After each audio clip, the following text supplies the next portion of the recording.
Hello everyone, house of legal studies में आप सभी का स्वागत है। मैं हूं आनंद मिश्रा और आज हम लिमिटेशन एक्ट का सेक्शन 6 और सेक्शन 7 डिस्कस करेंगे डिटेल में। इसके साथ ही हमने सेक्शन 5 तक ऑलरेडी कवर कर लिया था। अगर आपको सेक्शन 5 तक कोई भी डाउट हो तो आप लिमिटेशन एक्ट के प्लेलिस्ट में देख सकते हैं। ठीक है, आपको मिल जाएंगे टॉपिक्स। इसके साथ मुझे अगर आप अनअकैडमी पे फॉलो करना चाहते हैं, मेरी क्लासेस लेना चाहते हैं, तो डिस्क्रिप्शन बॉक्स में आपको लिंक मेंशन है, वहाँ से आप ज्वाइन कर सकते हैं। तो स्टार्ट करते हैं। बेसिकली अगर सेक्शन 6 की बात करें हम लोग, तो सेक्शन 6 में आपको देखने को मिलता है 3 लीगल डिसेबिलिटीज देखने को मिलती हैं। 3 केसेस हैं जिनमें सेक्शन 6 अप्लाई होता है। ठीक है, इसके अलावा कोई भी डिसेबिलिटी अगर आपको देखने को मिलेगी, ठीक है, मान लीजिए एक्सीडेंट हो या कोई भी XYZ कोई भी लिमिटेड डिसेबिलिटी अगर देखते हो, तो वो उस पर सेक्शन 6 एप्लीकेबल नहीं होता है। सेक्शन 6 बस 3 केसेस में एप्लीकेबल होता है। पहला केस है माइनर का, अगर पर्सन माइनर है तब। दूसरा इंसेन है, या तीसरा इडियट है। तो ऐसे केसेस में ही बस सेक्शन 6 का आप एग्जाम्पशन ले सकते हो। क्लियर है?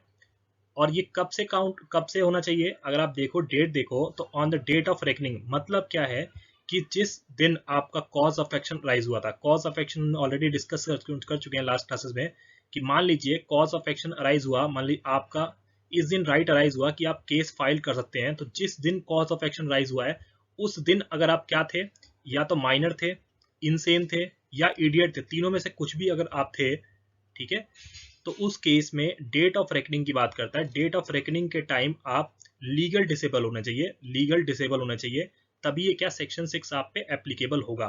अगर लीगल डिसेबिलिटी नहीं है, इन 3 केसेस में नहीं है, और मान लीजिए कॉज ऑफ एक्शन जो था वो अराइज हुआ 2 तारीख को, 2/1 को, और आज लीगल डिसेबल मान लीजिए आप इनसे पागल हो गए, कब हुए? इस पॉइंट ऑफ टाइम पे, मान लीजिए 5 तारीख है, 5/1 है, तो ऐसे केसेस में एप्लीकेबल नहीं होगा सेक्शन 6। सेक्शन 6 बस 3 केसेस में एप्लीकेबल होता है। प्लस आपको एक और चीज देखनी है कि जब 3 केसेस है, माइनर का है, इंसेन है या इडियट है, इसके अलावा आपको एक और चीज देखनी है कि वो कब होना चाहिए। डेट ऑफ रेकनिंग वाले दिन, जिस दिन कॉज ऑफ एक्शन राइज हुआ है, उसी दिन अगर आप क्या हो, लीगल डिसेबल हो, तभी आपको ये राइट मिलने वाला है सेक्शन 3 का। अब इसके साथ अब और एक और चीज देखते हैं, क्या ये सब पे अप्लाई होता है?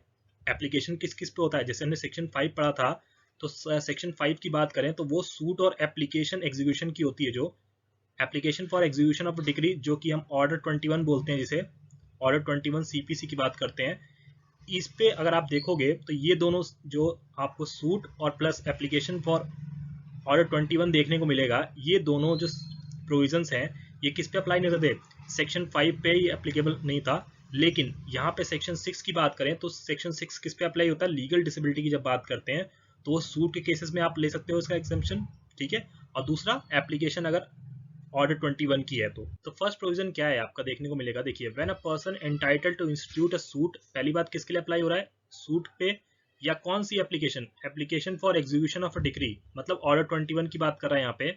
आपको एक सूट पे मिलेगा और एक ऑर्डर 21 की बात करता है, ऑर्डर 21 CPC। ठीक है, इन्हीं केसेस में आपको सेक्शन 6 एप्लीकेशन मिलती है, देखने को मिलती है। तो अब किस पे अप्लाई? देखिए, अब at a time when the prescribe period reckoned, मतलब क्या है? जिस दिन डेट ऑफ रेकनिंग है, जिस दिन कॉज ऑफ एक्शन राइज हुआ है, उसी दिन आप क्या करोगे? उस दिन आपकी लीगल डिसेबिलिटी शो करनी पड़ेगी। लेकिन वो क्या होने चाहिए? आप माइनर, इंसेन या इडियट, यही 3 ग्राउंड्स हैं जिनके बेसिस पे आप सेक्शन 6 अप्लाई होगा। इसके अलावा कोई भी अगर ग्राउंड दिखता है आपको, देखने को मिलता है कि कॉज ऑफ एक्शन राइज हुआ है, मान लीजिए, तो अगर आप मान लीजिए एक्सीडेंट हो गया, आपका डेथ हो गई, ऐसे केसेस में लीगल डिसेबिलिटी नहीं बनती है वो। ठीक है, अब क्या कह रहा है कि कब इंस्टीट्यूट करोगे आप? देखिए, मे इंस्टीट्यूट द सूट और एप्लीकेशन। एप्लीकेशन कौन सी? ऑर्डर 21 वाली, या तो सूट या एप्लीकेशन जब कब करोगे? जब आपकी डिसेबिलिटी खत्म हो जाएगी। क्या होगी? जब आपकी डिसेबिलिटी जो स्टार्ट हुई थी फर्स्ट डेट पे, अगर मान लीजिए एक केस था, ये कॉज ऑफ एक्शन आपका यहाँ पे है, ठीक है, कॉज ऑफ एक्शन ये है आपका इस पॉइंट ऑफ टाइम पे, तो इस पॉइंट ऑफ टाइम पे देखा जाएगा पहली चीज तो, कि क्या आपकी फर्स्ट डेट जिस दिन कॉज ऑफ एक्शन राइज है, उस दिन अगर लीगल डिसेबल थे आप, लीगल डिसेबल हो गए, तो आपका टाइम स्टार्ट नहीं होगा, ये टाइम स्टार्ट नहीं होगा। लेकिन जब आप मान लीजिए अगर पागल थे आप, ठीक है, इंसेन थे, और इस पॉइंट ऑफ टाइम पे क्या हुआ आपको? आप सही हो गए, ठीक है, तो इस केस से आपका क्या होगा? टाइम स्टार्ट हो जाएगा रन करना, ठीक, काउंटिंग स्टार्ट हो जाएगी। अब कितनी काउंटिंग करनी है, कहां तक आपको एग्जाम्पशन मिलेगा, कितना एक्सटेंशन टाइम पीरियड होगा, वो सब हम किसमें पढ़ेंगे? सेक्शन 8 में पढ़ेंगे, जब टाइम पीरियड की बात आएगी। अभी हमें बस देखना है कि ठीक है, कि कितना अभी आप कब तक फाइल कर सकते हो, वो चीजें आपको सेक्शन 8 में देखने को मिल जाएंगी। ठीक है, अब दूसरी बात करते हैं दूसरे क्लॉज की, तो वो क्या कहता है, when a person at a time of with prescribe is reckon, अब रेकनिंग डेट ऑफ रेकनिंग की बात कर रहा है फिर ये कि कॉज ऑफ एक्शन जब स्टार्ट हुआ तो क्या केस हम देख सकते हैं, दो लीगल डिसेबिलिटी का जब केस देखोगे तो कैसे होता है। मान लीजिए कॉज ऑफ एक्शन राइज था हुआ जिस दिन, उस दिन पर्सन क्या था, माइनर था, मतलब 17 साल का था मान लीजिए, और क्या था साथ में, इसके साथ आपको क्या मिलेगा, ये पर्सन इनसेन भी था। ठीक है, तो इसका मतलब क्या, दो लीगल डिसेबिलिटी है इस पर्सन की। तो 17 साल वाला जो पर्सन है, तो ऑब्वियसली 17 साल का है, तो पर्सन ये 1 साल बाद क्या हो जाएगा, 1 साल बाद इस पॉइंट ऑफ टाइम पे मान लीजिए ये पर्सन क्या हो गया, मेजर हो गया, लेकिन अभी भी क्या, ये पर्सन इनसेन है। तभी भी अभी काउंट टाइम स्टार्ट नहीं होगा अभी आपका, जब तक ये पर्सन इंसेनिटी भी इसकी खत्म नहीं होती है। ठीक है, जब तक ये सही नहीं, साउंड माइंड नहीं होता। अगर मान लीजिए इस पॉइंट ऑफ टाइम पे क्या हुआ, इंसेनिटी भी खत्म हो गई, तो दोनों डिसेबिलिटी जब खत्म होंगी तभी क्या होगा, आपका टाइम पीरियड रन करना शुरू करेगा। क्लियर है पॉइंट। अब बेसिकली आगे प्रोविजंस देखोगे तो आपको देखने को मिलेगा, प्रोविजन डिसेबिलिटी वाला देखने को मिलेगा कब तक कंटिन्यू रहती है। देखिए, अगर हम टर्मिनेट की बात करें कि डिसेबिलिटी कब खत्म होगी, तो हमने पहला केस पढ़ लिया, पहला ऑलरेडी हमने पढ़ा था कि जो अगर सिंगल डिसेबिलिटी है, सिंगल लीगल डिसेबिलिटी है, तो उस केस में जब वो डिसेबिलिटी खत्म होती है तब आपका टाइम पीरियड स्टार्ट हो जाता है। दूसरे केस में हमने पढ़ा था ऑलरेडी कि दो डिसेबिलिटी है, तो जो दूसरी लास्ट वाली डिसेबिलिटी जब खत्म होगी तभी आप क्या करोगे, सूट फाइल करते हो या एप्लीकेशन ऑर्डर 21 की फाइल करते हो। यहाँ अगर एक और प्रोविजन देखने को मिले, डेथ केस का दिख रहा है कि डेथ अगर उस पर्सन की जिसको लीगल डिसेबिलिटी थी, मान लीजिए हम लोग देख रहे हैं जो लेजिस्लेशन वही सेम देख लेते हैं, ये प्रेस्क्राइब पीरियड था लास्ट डे फाइल करने का।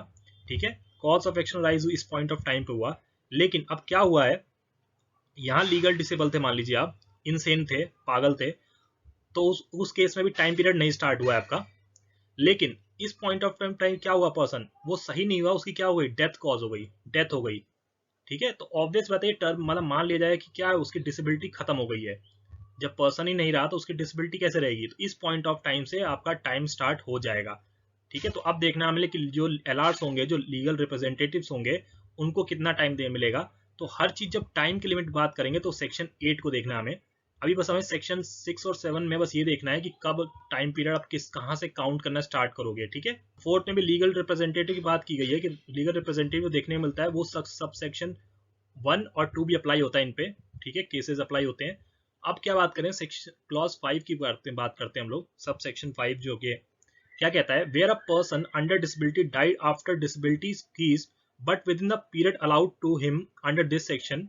ठीक है, अब ये क्या कह सकते हैं, जैसे मान लीजिए ये पर्सन के पास टाइम था ऑलरेडी, इस पॉइंट ऑफ टाइम पे पर्सन मरा है, तो लीगल जो पर्सन है, लीगल एलआर्स जो है, उनके पास ऑलरेडी टाइम है, यहाँ पे प्रिस्क्राइब पीरियड अभी खत्म नहीं हुआ। तो इस केस में अभी ये लोग क्या करते हैं, आपको इसमें लीगल रिप्रेजेंटेटिव केस फाइल कर सकते हैं। ठीक है, एक्सप्लेनेशन आपको देखने को मिलेगा, एक्सप्लेनेशन देखने को मिलता है सेक्शन 6 में, for the purpose this section minor includes a child in वॉर्म। अब ये क्यों प्रोविजन दिया गया है, देखिए हमने बात की थी, बार बार हम लोग बात कर रहे हैं कि जो जिस दिन कॉज ऑफ एक्शन राइज होगा, जो कॉज ऑफ एक्शन राइज होगा उस दिन आप क्या होने चाहिए, लीगल डिसेबल। उसके अगले दिन अगर मान लीजिए लीगल डिसेबिलिटी आती होती है आपकी इस पॉइंट ऑफ टाइम पे किसी भी, तो उस केस में आपको सेक्शन 6 नहीं मिलेगा डिफेंस। लेकिन अब ये कह रहा है कि जो चाइल्ड पर्सन है उसको माना जाता है, क्योंकि चाइल्ड इन वॉर्म है, तो ऑब्वियस बात है, अब ये 3 महीने प्रेग्नेंट है, तो अभी चाइल्ड बॉर्न तो नहीं हुआ, एग्जिस्टेंस में तो नहीं आया, अभी आपके 6 महीने बाद आएगा पर्सन, इस पॉइंट ऑफ टाइम पे पर्सन बॉर्न होगा। तो अब ये क्या होगा, ये तो एक एक्सेप्शन हो गया एक तरह से आपके लिए। तो इसको कैसे हम लोग एक्सेप्ट करें कि ये पर्सन, हमने पढ़ा था ऑलरेडी, कॉज ऑफ एक्शन जिस दिन अराइज होता उस दिन आपकी लीगल डिसेबिलिटी देखनी है, तो इस केस में तो ये इसका राइट ही खत्म हो जाएगा, क्योंकि ये 6 महीने बाद पैदा हो रहा है। ठीक है, तो इस चीज को हम रिलेट बैक कर लेते हैं। ठीक है, और इसलिए हम माना जाता है कि चाइल्ड इन मॉम है, उसे भी माइनर इंक्लूड किया जाएगा। क्लियर है, तो माना जाएगा ऐसा कि रिलेट बैक लगा के कि आप क्या बॉर्न, आपकी जब कॉज ऑफ एक्शन हुआ जिस दिन राइज होता उसी दिन आप क्या हुए, बॉर्न एग्जिस्टेंस में हो आप। ठीक है, तो आप ये डिफेंस जो माइनर इंक्लूड्स इन वॉर्म है, चाइल्ड इन वॉर्म, वो भी सेक्शन 6 का डिफेंस ले सकते हैं। बीसीएस जे की प्रिपरेशन करना चाहते हैं और मुझसे अनअकैडमी पे जुड़ना चाहते हैं, तो आप लोग कोड यूज कर सकते हैं आनंद सर लाइव, और 10% आपको सब्सक्रिप्शन अमाउंट में ऑफ मिलेगा, जहां पे आप थाउजेंड ऑफ एस्पिरेंट्स के साथ compete करते हैं और अपने एम को अचीव करने में मदद मिलती है आपको, जहां पे आपको फ्री स्पेशल क्लासेस डेली मिल जाती हैं। आप डिस्क्रिप्शन में लिंक मेंशन है, वहां से आप क्लिक करके डाउनलोड कर सकते हैं। इसके साथ आपको जो क्लासेस देखने को मिलेंगी वो Indian contract act, Hindu law, local acts सारे स्टेट्स के कराए जाते हैं, CPC, constitutional law, IPC, jurisprudence, CrPC, evidence act, इसके अलावा भी अदर सब्जेक्ट्स हैं जो यहाँ पे मेंशन नहीं है, सारी क्लासेस आपको फ्री ऑफ कॉस्ट देखने को मिलती। स्पेशल फीचर्स की बात करें तो उस केस में इंटरेक्टिव लाइव क्लासेस होती हैं, ठीक है, जिसमें आप लाइव चैट के थ्रू अपने डाउट्स को क्लियर कर सकते हैं। पोल्स का ऑप्शन आपको मिलता है एमसीक्यू फॉर्म में। रेज अ हैंड आपको प्लस सब्सक्रिप्शन मिलता है, जिसमें आप कॉल करके एडुकेटर से क्लास के बीच में डाउट क्लियर कर सकते हैं। नोटिफिकेशन आपको अवेलेबल होती है, जिससे आप कोई क्लास मिस नहीं करेंगे। पीडीएफ फॉर्म में लेक्चर्स आपको मिलते हैं, ठीक है, क्लास ओवर होने के बाद आपको पीडीएफ फॉर्म में आप डाउनलोड कर सकते हैं उसको, और घर बैठे आप भी कहीं से भी लॉग इन कर सकते हैं क्लासेस को। प्लस सब्सक्रिप्शन के बेनिफिट की बात करें तो इंडिया के बेस्ट एडुकेटर आपको एक ही प्लेटफॉर्म पर मिलते हैं। इंटरेक्टिव लाइव क्लासेस होती हैं, लाइव क्विजेज और टेस्ट का आपको कॉन्सेप्ट देखने को मिल जाएगा। किसी भी स्टेट के लिए आप प्रिपेयर कर रहे हैं तो वहां का आपका कोर्स पूरा कराया जाता है, प्लस आपको पीडीएफ फॉर्म में नोट्स अवेलेबल हो जाते हैं आपके लिए। आप मेरे बैच के बारे में अवेयर होंगे जो कि 1 सितंबर से स्टार्ट हो चुका था ऑलरेडी, जिसे जो कि एब्सोल्यूट लॉ 1.0 बैच था, ठीक है। इससे पहले भी आपको बैचेस दिख जाएंगे जो ऑलरेडी स्टार्ट हो चुके थे, लेकिन जो 2 नए बैचेस आए हैं, जिसमें preparatory batch for judiciary exams जो कि 8 सितंबर से स्टार्ट हो रहा है, इसके साथ एक्सपर्ट बैच फॉर जुडिशरी आपको 15 सितंबर से क्लासेस देखने को मिलेंगी। तो अगर आपको सब्सक्रिप्शन लेना है तो उस केस में ही आप क्या कर सकते हो, ये क्लासेस सारी एक्सेस कर सकते हो। आप चाहो तो सारी की सारी क्लासेस देख सकते हो, कोई लिमिटेशन नहीं है, कोई बाउंडेशन नहीं है आपको क्लास के लिए। प्लस सब्सक्रिप्शन के पैक की बात करें तो उस केस में आपको 1 मंथ से लेके आपको 24 मंथ्स के प्लान अवेलेबल है, ठीक है। कोई भी अगर आप प्लान लेते हो और उसमें आप कोड यूज करते हो आनंद सर लाइव, तो उसमें आपको 10% का फ्लैट ऑफ मिल जाएगा। क्लियर है। अगर आपने अभी तक सब्सक्रिप्शन नहीं लिया है तो उस केस में जल्दी सब्सक्रिप्शन ले लें आप, क्योंकि प्राइजेज जो हैं वो जुडिशरी पीसीएस बैच के लिए वो बढ़ रहे हैं। इसके बाद हमें आप फॉलो कर सकते हैं अनअकैडमी जुडिशरी के यूट्यूब चैनल पे, जहाँ पे आपको लाइव फ्री क्लासेस मिल जाती हैं रेगुलरली, और इसके साथ आप अनअकैडमी के टेलीग्राम चैनल को भी ज्वाइन कर सकते हैं। अब नेक्स्ट सेक्शन आता है सेक्शन 7। सेक्शन 7 बात करता है disability of one of several person. अब इसमें क्या है कि अगर मान लीजिए किसी केस में एक से ज़्यादा प्लेंटिफ है, ठीक है, एक से ज़्यादा प्लेंटिफ मान लीजिए कि इस कॉज ऑफ एक्शन आपका राइज हुआ, कॉज ऑफ एक्शन राइज हुआ, ठीक है, और यहाँ पार्टीज जो है ए बी है, ए बी सी, 3 पार्टीज हैं जिनको केस करना है किसके खिलाफ, डी के खिलाफ वर्सेस डी है। लेकिन अब इस केस में है क्या कि जो ए पर्सन है वो माइनर है, जो ए पर्सन है वो माइनर है, वो 16 साल का पर्सन है, ठीक है, बी सही है, और जो सी पर्सन है वो क्या है, इंसेन है, ठीक है, इंसेन है। तो अब क्या होगा ऐसे केस में, लीगल डिसेबिलिटी, क्या बी को भी इसका बेनिफिट मिलेगा, नहीं मिलेगा, यही हमें बताता है कि जब भी आप बात करें लीगल डिसेबिलिटी की, तो obvious the cause of action जिस दिन राइज हुआ उस दिन 2 पार्टी लीगल डिसेबल थी, ए और सी। तो ऑब्वियस आपको पता है कि ये 16 साल का पर्सन है, तो बी को पता है कि ये 2 साल बाद क्या होगा, 1 और ये 2 साल बाद क्या ये पर्सन सही हो जाएगा, ठीक है। तो इसका मतलब ए और बी इस पॉइंट ऑफ टाइम पे ए और बी जो थे वो ठीक हो गए, जो कंपीटेंट हो गए केस फाइल करने के लिए। लेकिन जो सी अभी भी इंसेन है, तो ये क्या ये वेट करेंगे इसका अनलिमिटेड टाइम तक, अपने राइट को रखे रहेंगे कि भाई जब ये क्या करेगा, सी पर्सन सही होगा तभी हम क्या करेंगे, सूट फाइल करेंगे। पहला केस तो ये होता है कि अगर मान लीजिए आपको वेट करना है तो वेट कर सकते हैं, तो सबको क्या मिलता है, राइट मिल जाता है, सबको बेनिफिट मिल जाता है कि आप क्या कर सकते हो, वेट कर सकते हो टाइम जब तक लास्ट डिसेबिलिटी खत्म नहीं होती। लास्ट मतलब इस पर्सन की खत्म हो गई, इसके बाद इस पर्सन की भी अगर सेकंड पर्सन की भी खत्म हो जाती है, तब उस पॉइंट ऑफ टाइम, मान लीजिए वो पर्सन इंसेन था, यहाँ पे सही हो गया इस पॉइंट ऑफ टाइम पे, तब क्या होगा, यहाँ से सबके लिए टाइम पीरियड स्टार्ट हो जाएगा, ठीक है, टाइम पीरियड सबके लिए स्टार्ट हो जाएगा काउंट होना। लेकिन अगर दूसरा केस है, इसी में एक और चीज कहता है कि अगर मान लीजिए इनको वेट नहीं करना, ए और बी, मान लीजिए बी को वेट नहीं करना, तो ये क्या करते हैं, ये क्या करते हैं, जो अपने राइट्स हैं, इनके राइट्स जो थे, ए और सी के जो राइट्स थे, ठीक है, इनको क्या किया, डिस्चार्ज कर दिया। इन्होंने कहा कि आप रहने दीजिए, आपकी जगह हम बिहाफ पे मैं लड़ लेता हूँ, बी अकेला। जैसे ही बी ने क्या किया, इन दोनों को डिस्चार्ज कर दिया, लाइबिलिटीज से डिस्चार्ज कर दिया, हटा दिया, तो उस पॉइंट पे बी को बेनिफिट नहीं मिलने वाला। तब क्या होगा, क्योंकि लीगल डिसेबिलिटी क्या, पर्सन को आपने हटा दिया, उनकी लाइबिलिटीज खत्म कर दी, तो ऑब्वियस बात है क्या होगा, टाइम पीरियड स्टार्ट हो जाएगा। तो जिस पॉइंट ऑफ टाइम, मान लीजिए कॉज ऑफ एक्शन जिस दिन था, उसी दिन इस पर्सन ने, बी ने कह दिया कि क्या करो, आपकी लीगल डिसेबिलिटी है, आप रहने दो केस को, ठीक है, मैं लड़ता हूँ, आपकी लाइबिलिटी सारी मेरी, डिस्चार्ज कर दिया, तो उस केस में उसी टाइम से आपका स्टार्ट हो जाएगा, तब आपको बी को बेनिफिट नहीं मिलने वाला, ठीक है। लेकिन बी को बेनिफिट कब मिलेगा, जब आप मान लीजिए लीगल डिसेबल हैं पर्सन ए और सी, या हो सकता है कि एक ही पर्सन डिसेबल हो, तो जब तक उसकी डिसेबिलिटी खत्म नहीं होगी, ठीक है, जब तक डिसेबिलिटी नहीं खत्म होगी, बाकी लोग भी क्या करेंगे, इंजॉय करेंगे इस बेनिफिट को, लीगल डिसेबिलिटी के राइट को इंजॉय कर लेंगे। ठीक है, ये आपका सेक्शन 7 बात करता है। क्लियर है?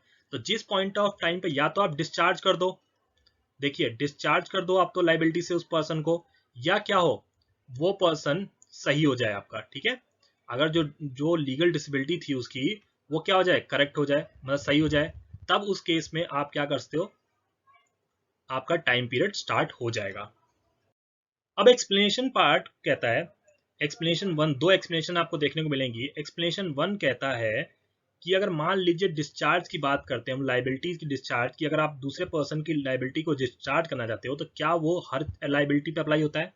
तो ऐसी चीजें में देखिए, this section applies to discharge from every kind of liability. ठीक है, एवरी काइंड मतलब हर तरह की कोई भी लाइबिलिटी हो, चाहे वो मूवेबल प्रॉपर्टी के रिगार्डिंग हो या इमूवेबल प्रॉपर्टी के रिगार्डिंग हो। देखिए respect of any immovable property include किया गया है। इसका मतलब क्या है, कोई भी राइट है, ठीक है आपका, तो उससे डिस्चार्ज आपको दिला सकता है। ठीक है, मिल सकता है, वो पर्सन कैपेबल है कि वो क्या करे कि कोई भी लाइबिलिटी से आपको डिस्चार्ज कर दे और आगे सूट फाइल कर सकता है। क्लियर है?